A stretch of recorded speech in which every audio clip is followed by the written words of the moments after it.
The area where a great deal of Jesus' ministry takes place, certainly the area where this morning's lesson takes place, is by the Sea of Galilee.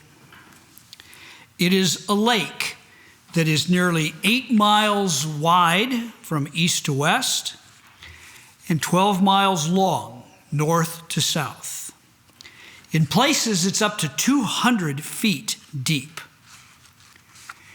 Its geographic location makes the waters subject to sudden and violent storms as the wind comes over the eastern mountains and drops onto the sea. You may remember the story of Jesus asleep in a boat on the sea during one of these violent storms, and the disciples panicking because they believed they were going down. I don't know if you've ever thought about this, but being a fisherman on the Sea of Galilee was a dangerous job. Fishermen risked their lives and were community heroes. Andrew, Peter, James, and John, the first 4 followers of Jesus, were heroes in their community because they would go out to sea, they would face real danger to feed hungry people, often very poor people, with their daily catch. Jesus called these heroic fishermen to take his message of God's love to a world that was hungry, not only in body, but in mind and spirit as well. This morning, I want to introduce you to a few fishermen who have been following Jesus' call to feed the hungry during this time of pandemic. This is Roy Muniz. Roy is a member of Prince of Peace. As a matter of fact, I had the privilege of baptizing Roy here. Gosh, it's been a long time now. I wanted to introduce you to Rosemary Stewart. Most of you know Rosemary Stewart. Good morning. Yeah, Rosemary's been a fixture, she and her husband Joe, for years around here. And she's moved on from doing ECW, Episcopal Church women's work, up here to doing the Lord's work in this, what used to be the Sunday school room. You can see everything behind her. I want to introduce everybody. This is Coburn Palmer, and some of you may not know Coburn. Coburn's been working here at the pantry for a number of years, and worshiping with us here at Prince of Peace for a couple of years as well. So Coburn, give us a little clue on what it is your job is here at the pantry. Sure. Well, hello everyone. My name's Coburn Palmer. I'm the receiving manager for the West Valley Food Pantry. My job is to lift heavy things and help other people lift heavy things so that together we can feed the homeless and hungry in the valley. Every morning we wake up early, and my team and I, we go out and to all of our donor supermarkets, Vaughn's, Ralph's, Gelson's, Sprouts, there's about 10 of them. We collect the food, we bring it back, and we sort through it underneath the tent. We throw out the bad stuff, we take all the good food, we bring it inside the kitchen. The kitchen folk bag it up and assemble grocery bags. Later in the morning, we take the grocery bags and the boxes of canned food from the food bank, and we put it into clients' cars. We also manage the traffic flow, accept food donations and deliveries, assemble dry goods like school supplies, and I oversee all the small army of volunteers that has sprung from the streets to help feed their neighbors in this time of crisis. Well, tell me a little bit about you have some deliveries that go outside of Prince of Peace too, to other people in need.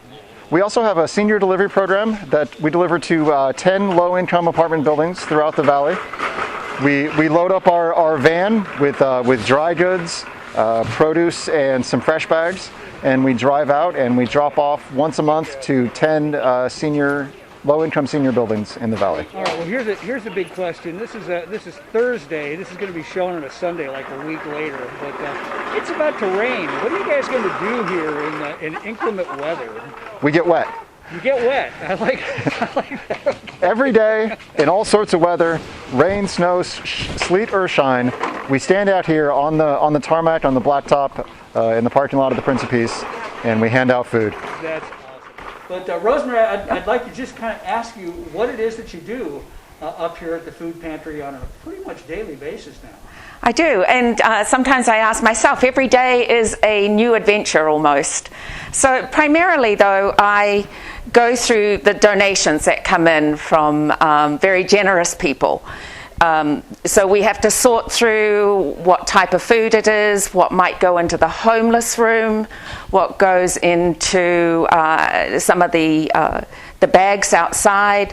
We have to check all the dates and ensure that everything is still current. And that's pretty much what I do. And then I go ahead and put everything into various dates when they're going to expire, so that when we actually come time to bag or give out food, we can use the items that are more recent. For instance, there's July 2021 peanut butter, so that's the next lot of peanut butter we'll start using and carry on August, September, etc., etc. And how does all this stuff come in? How does all this stuff get here? I mean, I've seen boxes and pallets, and my goodness. Everything in the black crates, Father, everything in the black crates are all donations, and we went through so much over the holiday periods. So these are all from very generous people. Everything else is from the food bank or what Debbie needs to purchase. So some of this comes from Smart and Final, and some of this comes from Ralph's. Peppermint canes from Walmart after Christmas. Have you gotten pretty good at working this jack here? Yes, I do. Yes, Yeah? actually, yes. I haven't hit anything yet, Father. So, yes, not too bad, actually. Excellent. Yeah. Well, tell me what you do here. What's your position at the pantry? Good morning, Father Rand. I'm a pantry supervisor. My job is daily. I meet the volunteers, meet and greet them, and place them in the distribution lines. And I also order food for the pantry through LA Regional Food Bank. I prepare statistic monthly, how many families we've served. I gotta say that I used to work in the offices at the insurance company. This has been the most satisfying job that I've ever done in my life. And helping people that are needy, homeless, low income, and seniors are the best thing that my heart warms up when I help them. So I can't say enough, and I have to say that I really thank you all the volunteers that helps us, and this staff here, Debbie, Lily, Coburn, and Stephanie and Emma are so wonderful. They make me wake up every morning and come here to work. Roy, the one thing that makes me really sad about the pandemic and having to wear these masks is people don't get a chance to see your smile. That's true. All before this time, you would greet everybody with such a wonderful smile, and I know they still see that in your eyes. So Thank you. I'm very grateful for that. Tell me why you do this. Why I do this, Father Rand? So 4.5 years ago, through Prince of Peace, where I come to church with my husband, I was offered this job, and like I said, it's the most satisfying job I've ever done in my life, because you have to see when I'm in contact with homeless and clients who are in need of food and insecurity of food, especially during this pandemic, COVID-19, it's been incredible. And everyone's been so wonderful. All the volunteers, donors, board members have been just wonderful and amazing. You have been a wonderful blessing, and I'm glad that God sent you this way to wonderfully serve people. Thank you. Thanks, Roy. Thank you. Why are you doing this, Coburn? Sure. Well, I do this to help other people not experience pain. When I was 18, I took a road trip cross country, and I made it as far as Cincinnati, Ohio, before my car broke down, and I wound up homeless on the street for 2 weeks before I swallowed my pride and called my parents for a train ticket home. And during that time, the church fed me. And that always stuck with me. I was always very grateful for being fed. And I decided on a truism of life: everyone deserves to eat. So I've always wanted to work at a food bank or a soup kitchen, and I never quite had the time. But I am here now. So come on in. No one leaves hungry.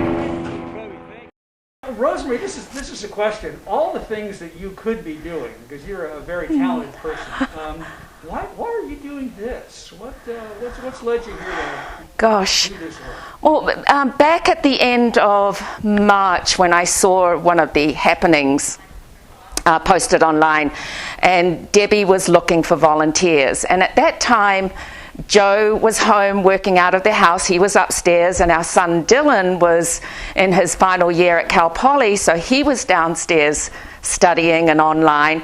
And I needed to be out of the house because it was a wee bit confining for everyone. And so I answered Debbie's call, and came my first day. I was volunteering in the kitchen, putting bags together. And I'll be honest with you, Father, I really had no idea. I had a general idea of what happened here, what the greatness that goes on here.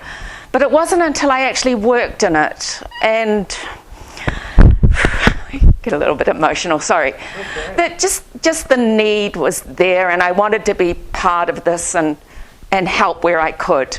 And so I sort of started off in the kitchen bagging, and worked outside if Royan needed me to bag or Coburn needed me outside. I just kind of started floating, and wherever the need was, I tried to answer that call. And the need is great. I often, many moments in here, think back to Margaret Shively and what they started here. And whenever we get new volunteers that come in, I take great pride in talking about what they started. It's just amazing what goes on here. Rosemary, Wouldn't trade you it. are a blessing. Thank you. I'm very grateful that God called you into working here and worshiping here as well with us. Thank you so much. Thank you, Father.